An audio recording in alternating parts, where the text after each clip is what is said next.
Last 3 வீடியோஸில் board preparation drawing எப்படி பண்ணுறதுன்னு சொல்லியிருக்கேன்.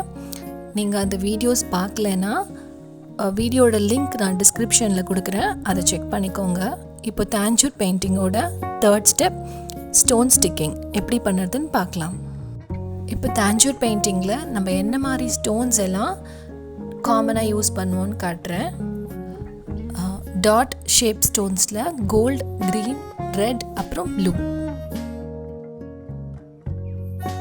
திலக் ஷேப் ஸ்டோன்ஸில் red and blue.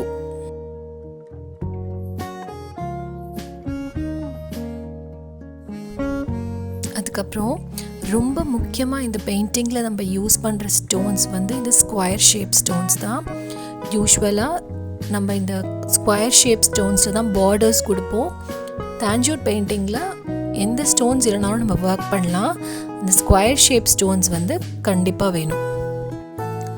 Big size square stones வந்து நம்ம அவுட் சைட் பார்டர்ஸ்க்கு யூஸ் பண்ணுவோம். ஸ்மால் ஸ்கொயர்ஸ் எல்லாம் வந்து நம்ம இன்னர் பார்டர்ஸ்க்கு யூஸ் பண்ணுவோம்.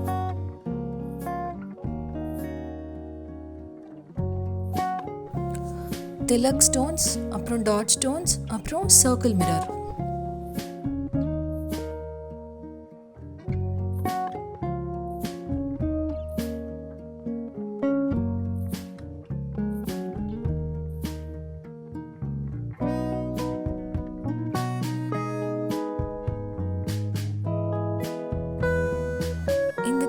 ஸ்கொயர் ஸ்டோன்ஸ் வந்து நம்ம இந்த பெயிண்டிங்கில் யூஸ் பண்ண போகிறோம். குட்டி குட்டி டீட்டெயில்ஸை கவர் பண்ணுறதுக்காக நான் இதை எடுத்துருக்கேன். இந்த ஸ்டோன்ஸ் எல்லாம் நம்ம தாஞ்சூர் பெயிண்டிங்கில் யூஸ் பண்ணுவோம். ஒரே பெயிண்டிங்க்கு இவ்வளோ ஸ்டோன்ஸ் தேவைப்படாது. இதெல்லாம் இந்த ஸ்டோன்ஸ் எல்லாம் ரொம்ப காமனாக தாஞ்சூர் பெயிண்டிங்கில் யூஸ் பண்ணுற ஸ்டோன்ஸ். அதை நான் உங்களுக்கு காட்டுறேன். ஆனால் ரொம்ப முக்கியமாக பெயிண்டிங்க்கு தேவையான ஸ்டோன் வந்து இந்த ஸ்கொயர் ஸ்டோன்ஸ் தான். இப்போ நம்ம போர்டில் ஸ்டோன்ஸை ஸ்டிக் பண்ண போகிறோம். அதுக்கு இந்த மாதிரி ஒரு குட்டி கம் பாட்டில் எடுத்துக்கோங்க. அப்போ தான் இது ரொம்ப ஹேண்டியாக இருக்கும் நம்ம ஸ்டோன்ஸ்லாம் ஒட்டுறதுக்கு. இப்போ ஃபர்ஸ்ட் நம்ம பார்டர் ஸ்கொயர் ஸ்டோன்ஸ் வந்து ஒட்ட போகிறோம். ஒவ்வொரு ஸ்டோன்ஸ்க்கும் நடுவுலையும் இந்த மாதிரி ஒரு குட்டி கேப் விடணும். ஏன்னா நம்ம இந்த கேப்ஸில் ஃபுல்லாக நம்ம மக் ஒர்க் பண்ண போகிறோம். கேப் விடாமல் பண்ணிட்டீங்கன்னா மக் ஒர்க் பண்ண வராது. அப்போ ஸ்டோன்ஸ் எல்லாம் ஒட்டுன மாதிரி இருக்கும். இந்த பெயிண்டிங்கில் ஸ்டோன்ஸ் எல்லாம் பதிச்ச மாதிரி நம்மளுக்கு ஒரு லுக் வரணும். அதுக்காக நம்ம இந்த மக் ஒர்க் பண்ணி ஸ்டோன்ஸ் எல்லாம் நம்ம பதிக்கிற மாதிரி பண்ண போகிறோம். ஸ்டோன்ஸ் அப்படி ஸ்ட்ரெயிட்டாக ஒட்டிட்டு இந்த மாதிரி ஒரு ஸ்கேலை வச்சு லெவல் பண்ணிக்கோங்க. ஸ்டோன்ஸ் எப்படி அரேஞ்ச் பண்ணோன்னா, நம்ம இப்படி போர்டை தூக்கி பிடிச்சு பார்த்தோன்னா எல்லா ஸ்டோன்ஸும் அப்படியே ஸ்ட்ரெயிட் லைனில் இருக்கணும். இப்படி கிறிஸ் கிராஸாலாம் இருக்கக்கூடாது. அந்த மாதிரி ஸ்டோன்ஸை ஸ்ட்ரெயிட்டாக அரேஞ்ச் பண்ணிக்கோங்க. இப்போ நம்ம பெரிய ஸ்கொயர் ஸ்டோன்ஸ் எல்லாம் ஒட்டி முடிச்சாச்சு, ஸ்ட்ரெயிட்டாக வந்திருக்கு. இப்போ நம்ம வந்து குட்டி ஸ்கொயர் ஸ்டோன்ஸ்லாம் ஒட்டலாம்.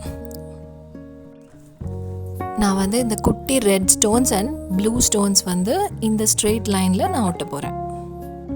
எல்லா ஸ்டோன்ஸ்க்கு நடுவுலையும் ஈவனாக கேப் இருக்க மாதிரி பார்த்துக்கோங்க.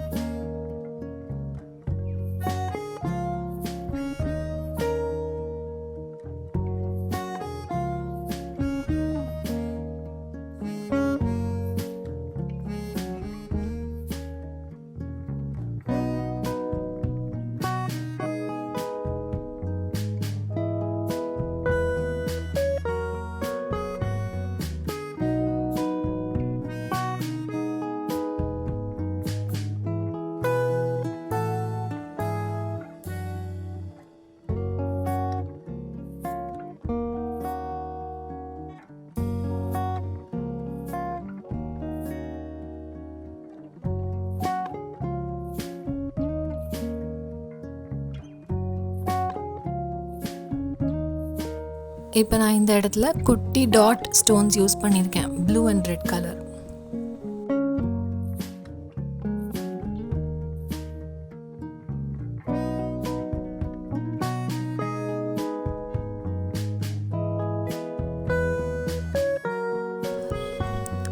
இப்போ நம்ம இங்கே பண்ணும்போது கார்னர்ஸ் எல்லாத்தையும், அந்த ஷார்ப் எட்ஜஸ் எல்லாம் இருக்கு இல்லையா, அங்கெல்லாம் முதல்ல வந்து ஸ்டோன்ஸ் ஒட்டிட்டு அதுக்கப்புறம் பேலன்ஸ் இருக்க இடத்த ஃபில் பண்ணுங்கள்.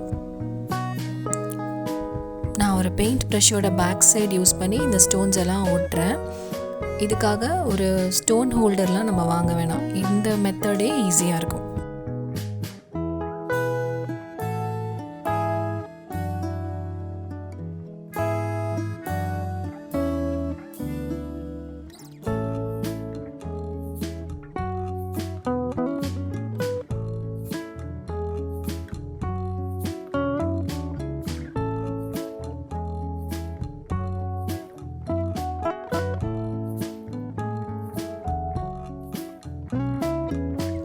அதுக்கப்புறம் நம்ம பாலாஜியோட ஜுவல்ஸ் இருக்க இடத்துலலாம், கிரீடத்தில், அப்புறம் மற்ற ஜுவல்ஸ் இருக்க இடத்துல எல்லாத்துலேயும் நம்ம ஸ்டோன்ஸை அரேஞ்ச் பண்ணிடணும். இப்போ நம்ம ஸ்டோன்ஸ் ஒட்டி முடிச்சாச்சு. நம்மளோட அடுத்த ஸ்டெப் இதுக்கு மேலே எப்படி மக் ஒர்க் பண்ணுறதுன்னு.